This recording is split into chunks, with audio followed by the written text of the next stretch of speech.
سب یہاں جمع ہوئے. آج کی پریس کانفرنس کا مقصد یہ ہے کہ آپ دیکھ رہے ہیں کہ پچھلے 2 دنوں سے ایک ٹرول ٹیم جس کو کہا جاتا ہے وہ کچھ بھی وشے پہ بس ٹرول کرتے رہتی ہے. اور ایک حدیث پاک کے مفہوم میں آتا ہے کہ جو ہے ہمارے علماء انبیاء اکرام کے وارث، جو علماء اکرام کی قدر نہیں کرے گا وہ ہم میں سے نہیں.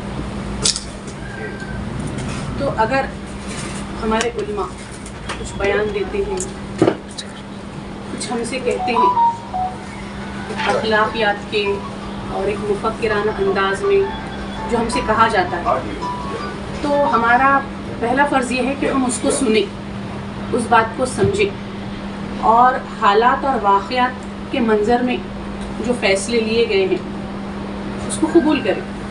پہلا یہ ہے کہ اس کو قبول کریں، اور اگر آپ کو یہ چیز قبول نہیں ہے تو کم از کم غلط بیانات، اپنے غلط نظریات ان کو سوشل میڈیا کے ذریعے عام نہ کریں. جیسے کہ آپ سب جانتے ہیں اورنگ آباد میں ودھان سبھا کے الیکشن زور و شور پہ ہے، لیکن اس کا مقصد یہ نہیں ہے کہ ہم اپنی اخلاقیات کو بھول جائیں، ہم کون ہیں یہ بھول جائیں، گالی گلوچ کے ذریعے آپس میں ایک دوسرے کے کپڑے نہ پھاڑیں. یہ دیکھیے جو الیکشن ہے یہ آج ہے، اس میں سے کون سا امیدوار جیت رہا ہے، کون سا ہار رہا ہے، اللہ اس کا فیصلہ کر چکا ہے. لیکن یہاں پہ محنتوں کو دیکھا جائے. امیدواروں کو چاہیے کہ اپنے طور پہ محنت کریں، زمینی لیول پہ بات کریں، ہے نا. آج کوئی ہے تو خدا بننے کی کوشش نہ کرے. ہم کو حکم ہوا ہے کہ صرف ایک خدا کو سجدہ کیا جائے، اور ہم انشاءاللہ تعالیٰ وہ کر رہے ہیں. تو زیادہ ایک دوسرے کو یہاں پر سکھایا نہ جائے. اور ٹرول ٹیم سے خاص طور پر میں کہنا چاہوں گی کہ آج جو غلط حرکتیں کی گئی ہے، مولانا سجاد نعمانی کے بارے میں جو لکھا جا رہا ہے اور جو کہا جا رہا ہے، آپ ابھی سے 2 گھنٹے پہلے کا مولانا کا بیان سن لیجئے، غور سے اپنے کان کھول کر سن لیجئے. اور کانوں کے بیچ میں اللہ نے ہم کو دماغ بھی دیا ہے، تو اس دماغ کو بھی ہوش میں رکھتے ہوئے مولانا کا بیان آپ سنیے. پہلی بات تو مولانا نے یہ کہی ہے کہ انہوں نے جو لسٹ بتائی ہے وہ مسلم پرسنل لا بورڈ کی لسٹ نہیں ہے، وہ مولانا نے خود ایک سروے کرایا ہے اور اس کی لسٹ آپ کے سامنے پیش کی ہے. اور جس طریقے سے ان کو ٹرول کیا جا رہا ہے کہ ایک مذہبی انداز میں یا پھر مولانا مسلم پرسنل لا بورڈ کے تحت انہوں نے لسٹ پیش کی ہے، تو مولانا اپنی وضاحت دے چکے ہیں. یہ جو سروے ہے مولانا کا شخصی سروے ہے، اور انہوں نے ایک لسٹ ہمارے سامنے رکھی ہے کہ کن امیدواروں کو ہم کو ووٹ کرنا ہے نا. یہ ہماری اپنی مرضی رہیں گی. مولانا نے اپنا موقف پیش کیا ہے، مولانا نے کوئی فتویٰ پیش نہیں کیا ہے نا. مولانا نے کسی بھی امیدوار کے خلاف یا کسی بھی امیدوار کی ہمدردی میں یا کسی بھی امیدوار کے لیے کوئی فتویٰ پیش نہیں کیا ہے. یہ ملک جو ہے سمویدھان سے چلتا ہے، اور مولانا خود کہہ رہے ہیں اپنے بیان میں کہ یہ ملک سمویدھان سے چلتا ہے، اور یہ مولانا نے اپنا رائٹ استعمال کیا ہے چونکہ وہ بڑے ہیں.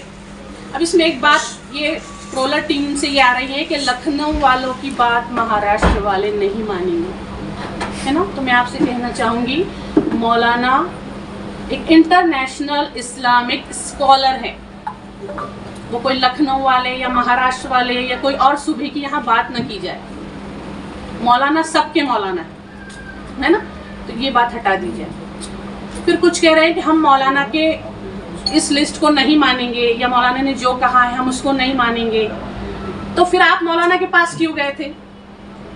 جب آپ کو مولانا کی بات ماننا نہیں تھی تو پھر آپ لوگ کیوں گئے تھے؟ اور جب وہ آپ کے حق میں رائے نہیں آئی تو مولانا برے ہو گئے، اور اگر آپ کے حق میں رائے دی جاتی تو مولانا بہت اچھے. یعنی یہ ان کے غلط نظریات عوام پر تھوپنا چاہ رہے ہیں، اور ٹرول کر کر کہہ رہے ہیں کہ عوام یہ کہہ رہی ہے. عوام ہرگز بھی یہ نہیں کہہ رہی. عوام جو ہے وہ شعور رکھتی ہے. شور اور شعور کے بیچ میں عین کا فرق ہے، اور عین ہم کو علم سکھاتا ہے، اور ہم اتنا علم رکھتے ہیں، ہے نا.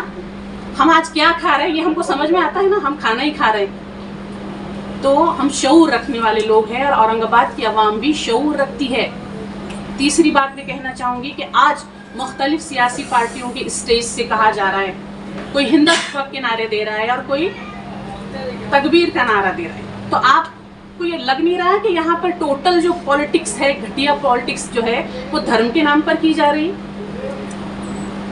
تو ہم اس کا بھی کھنڈن کرتے ہیں کہ پالیٹکس دھرم کے نام پر نہیں کی جانی چاہیے, چاہے وہ ہمارے ہندو بھائی ہو, چاہے وہ ہمارے مسلمان بھائی ہو, دھنگر سماج ہو, مراٹھا سماج ہو, سب کو اپنے ووٹ دینے کا حق ہے.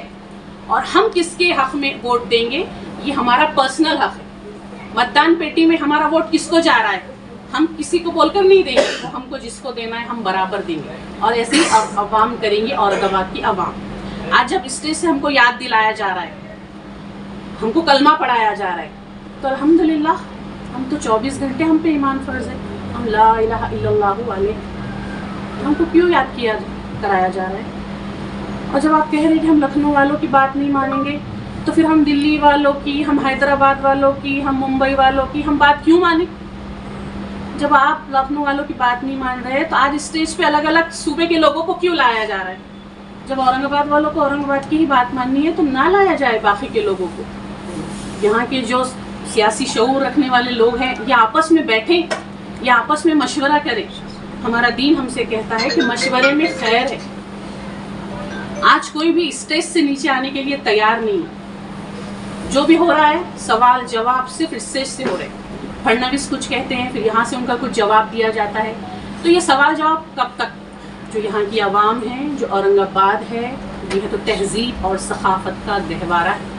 یہ اورنگزیب رحمۃ اللہ علیہ کی سرزمین ہے, یہ صوفے اکرام اور سنتوں کی سرزمین ہے. یہاں سے صوفے اکرام اور سنتوں نے ہمیشہ ہے تو قومی یکجہتی کا نعرہ دیا ہے. اور آج دھرم کے نام پر, مذہب کے نام پر اس شہر کو بدنام کرنے کی کوشش کی جا رہی ہے. اور میں تو کہوں گی آج دھرم کے نام پر نہیں,